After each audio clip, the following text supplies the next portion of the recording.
Halo semuanya, kami dari kelompok 3. Hari ini kami akan menjelaskan mengenai turunan. Kawan-kawan semua ini sudah mengetahui belum sih apa itu turunan? Jika belum, dengarkan penjelasan kita ya. Definisi turunan. Turunan itu apa sih? Mengapa disebut turunan? Turunan merupakan suatu perhitungan terhadap perubahan nilai fungsi karena perubahan nilai input atau variabel. Turunan juga dapat disebut sebagai diferensial dan proses dalam menentukan turunan suatu fungsi disebut juga sebagai diferensiasi.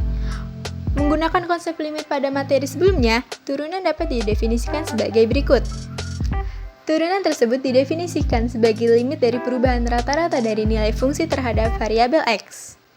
Nah, kira-kira turunan ini tuh fungsinya untuk apa sih? Berikut merupakan beberapa penerapan turunan. Yang pertama, turunan dapat diterapkan untuk menghitung gradien dari garis singgung suatu kurva. Yang kedua, dapat digunakan untuk menentukan interval di mana suatu fungsi naik ataupun turun. Yang ketiga, dapat diterapkan untuk menentukan nilai stasioner pada suatu fungsi. Dan yang keempat, dapat diterapkan dalam menyelesaikan permasalahan yang berkaitan dengan persamaan gerak. Dan yang terakhir, dapat digunakan untuk menyelesaikan permasalahan maksimum minimum. Kira-kira begitu guys, merupakan definisi dan penerapan dari turunan tersebut. Nah, selanjutnya kita akan membahas mengenai rumus-rumus dasar turunan. Kira-kira apa aja sih? Simak penjelasan berikut ya. Oke, kita akan masuk ke rumus dasar turunan. Karena sebelum kita pergi atau ngerjain yang kompleks-kompleks atau yang susah nih teman-teman, kita harus tahu nih dasar-dasarnya. Supaya apa? Ya supaya kita bisa dong lebih pro gitu ngerjainnya, ya enggak?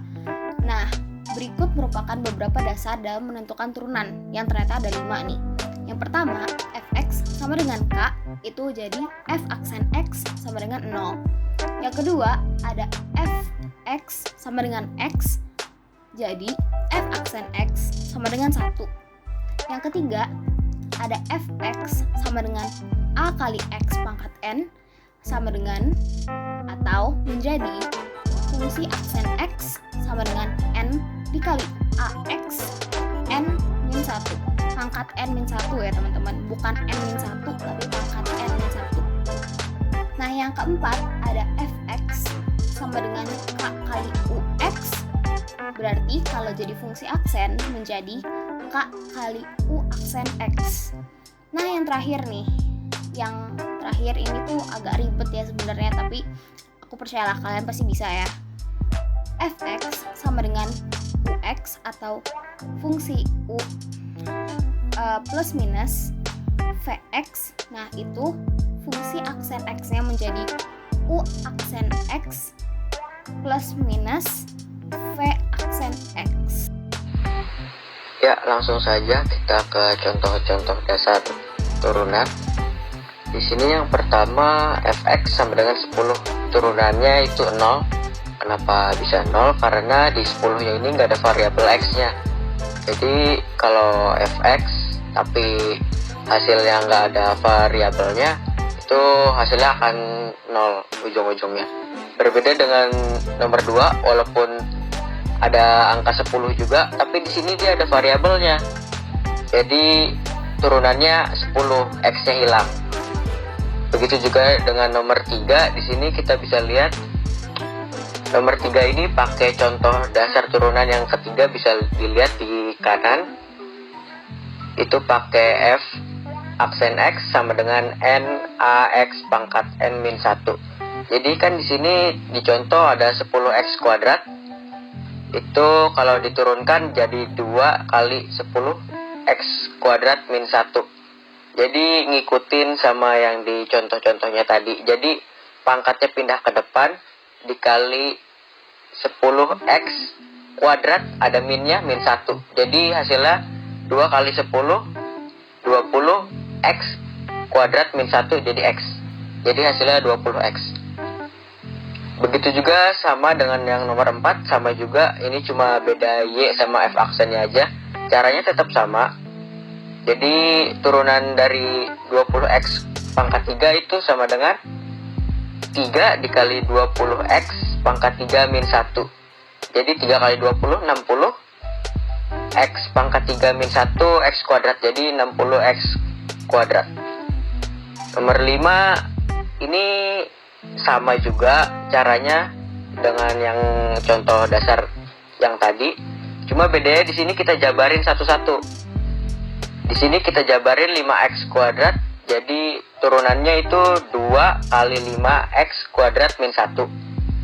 Terus turunan dari min 2x itu min 2, dan turunan dari plus 20 itu kan masih 0, jadi nggak usah ditulis, nggak apa-apa.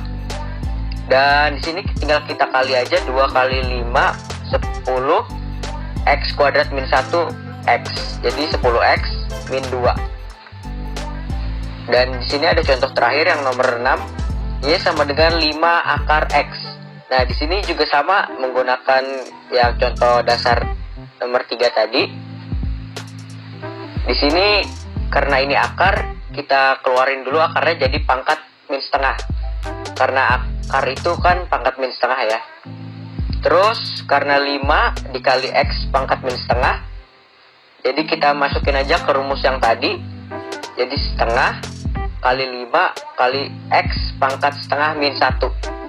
Hasilnya 5x pangkat min setengah per 2.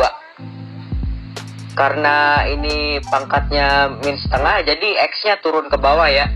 Jadi 5 per 2 akar x. Karena ini nggak rasional, kita rasionalin. Yang atas dikali 2 akar x, yang di bawah juga dikali 2 akar x. Jadi hasil akhirnya 10 akar x per 4x. Oke, jadi di sini saya akan membahas tentang rumus turunan, yaitu penjumlahan, selisih, kali, dan juga bagi. Jadi untuk jumlah, selisih, kali, dan juga bagi di sini kurang lebih ada 4 ya. Jadi lanjut saja ke yang pertama, yaitu penjumlahan.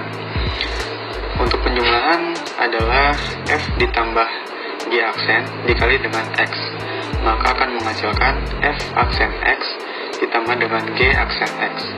Jadi bentuk di sini cukup sederhana, yaitu hanya tinggal f aksen dikali dengan x, kemudian ditambah dengan g aksen yang dikali dengan x juga, menghasilkan f aksen x ditambah dengan g aksen x. Kemudian yang kedua, yaitu selisih atau pengurangan, yaitu bentuknya adalah f dikurang g aksen dikali dengan x, menghasilkan f aksen x dikurang dengan g aksen x. Jadi bentuknya sama kurang lebih dengan yang penjumlahan, tinggal f aksen dikali dengan x, kemudian dikurang dengan g aksen yang dikali dengan x juga. Jadi perbedaan antara turunan yang rumusnya penjumlahan dan selisih hanyalah kalau yang jumlah itu ditambah dan kalau yang selisih dikurang, itu saja. Kemudian yang ketiga, yaitu perkalian, yaitu fg dikali fg aksen dikali dengan x, yaitu akan menghasilkan f aksen x dikali dengan gx ditambah fx dikali dengan g aksen x. Jadi di sini untuk lebih mudah dihafal, maka bisa digunakan permisalan, yaitu fg aksen x itu menjadi y aksen, kemudian di sini fx itu adalah u dan gx adalah v. Jadi kalau misalkan kita tahu fx-nya itu adalah u, maka ya f aksen x adalah u aksen. Begitu juga dengan yang gx. Kalau gx biasa adalah v dan g aksen x maka adalah v aksen. Jadi bentuk lainnya adalah y aksen ditambah dengan u aksen dikali v ditambah u kemudian dikali v aksen. Kemudian yang keempat, yaitu pembagian, yaitu bentuknya adalah apabila f dibagi dengan g aksen dikali dengan x, maka bentuknya adalah f aksen x dikali dengan gx dikurang fx dikali dengan g aksen x, kemudian per g x kuadrat. Jadi bisa kita gunakan permisalan seperti yang rumus perkalian tadi, yaitu f dibagi g aksen x itu menjadi y aksen. Kemudian sama kayak tadi, kalau misalkan fx adalah u, f aksen x adalah u aksen, gx adalah v dan g aksen x adalah v aksen. Kemudian yang gx kuadratnya sama, kalau misalkan kan kita tahu kalau misalkan gx itu adalah v, maka gx kuadrat adalah v kuadrat. gitu. Itulah rumus-rumus turunan, yaitu penjumlahan, selisih, kali, dan juga bagi. Kita langsung aja ke contoh perkalian dan pembagian dari turunannya. Di sini kita ada contoh nomor 1, turunan dari fx sama dengan 2x plus 3 dikali x kuadrat plus 2. Jadi enaknya kita pisahin dulu 2x plus 3 nya jadi u, dan juga x kuadrat plus 2 nya jadi v. Terus kita turunin satu-satu dari mereka masing-masing. Jadi kita dapat u aksen sama dengan 2 dari 2x plus 3, dan juga v aksen itu dapat 2x dari x kuadrat plus 2. Nah, kalau udah dapat kayak gini, tinggal dimasukin deh pakai rumus yang sebelumnya, yaitu u aksen kali v plus u kali v aksen. Sini kita tinggal masukin jadi 2 dikali x kuadrat plus 2 plus 2x plus 3 dikali 2x. Hasilnya 2x kuadrat plus 4 plus 4x kuadrat plus 6x. Kita sederhanain deh, tinggal jadi 6x kuadrat plus 6x plus 4. Itu hasil akhirnya. Ya, kita langsung ke nomor 2. Pertanyaannya, hasil dari f aksen 0 jika fx sama dengan x kuadrat plus 3 per 2x plus 1. Ya, kita pakai permisalan kayak tadi lagi. Yang x kuadrat plus 3 nya kita jadiin u, dan juga 2x plus 1 nya kita jadiin v. Terus kita turunin masing-masing dari u dan v nya. Kita dapat u aksen sama dengan 2x, dan juga v aksen sama dengan 2. Tinggal dimasukin ke rumus yang pembagian, karena ini pembagian. Yang u aksen plus e kali v dikurang u kali v aksen per v kuadrat. Terus kita masukin ke rumus itu yang turunan yang sudah kita buat tadi. Jadi 2x kali 2x plus 1 min x kuadrat plus 3 dikali 2 per 2x plus 1 kuadrat. Kan kita nyarinya f aksen 0 ya.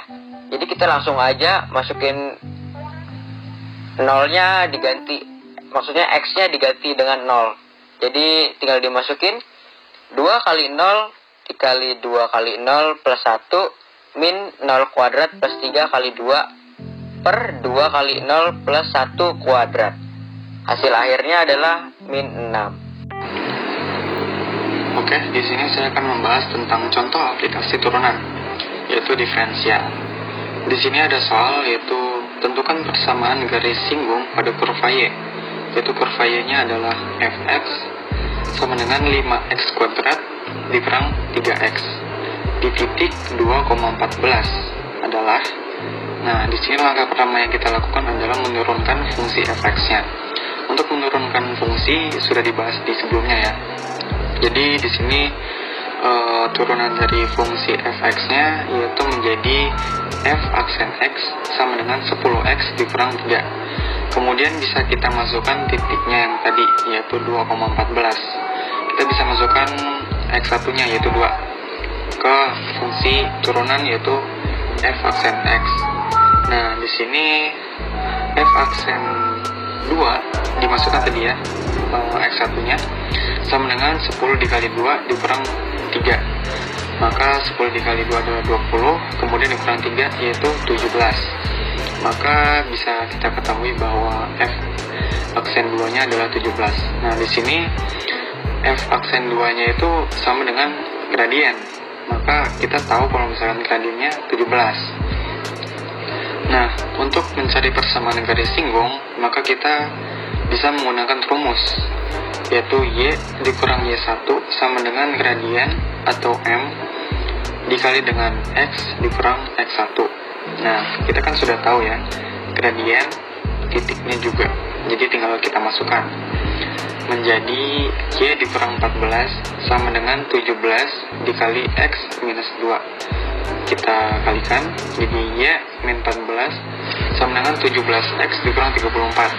Nah, minus 14-nya pindah ke ruas kanan menjadi plus 14. Kemudian minus 34 ditambah 14 yaitu minus 20. Jadi y sama dengan 17x dikurang 20. Nah, itulah jawabannya. Jadi persamaan garis singgung kurva y adalah Y sama dengan 17X dikurang 20. Sekian. Nah, teman-teman udah belajar kan, udah dengerin kita nih dari tadi penjelasannya selama beberapa menit nih tentang turunan. Nah, gimana nih teman-teman, pada ngerti atau masih agak bingung-bingung? Gak apa-apa kalau masih bingung, karena yang namanya belajar pasti ada bingung dan ada salahnya. Nah, teman-teman jangan lupa untuk selalu belajar ya, dan tetap semangat meskipun mungkin bab ini tuh susah atau gimana gitu ya, tapi aku percaya pasti kalian semua bisa, dan kalian bisa belajar juga dari penjelasan kita. Jadi terima kasih ya sudah mendengarkan. Dadah.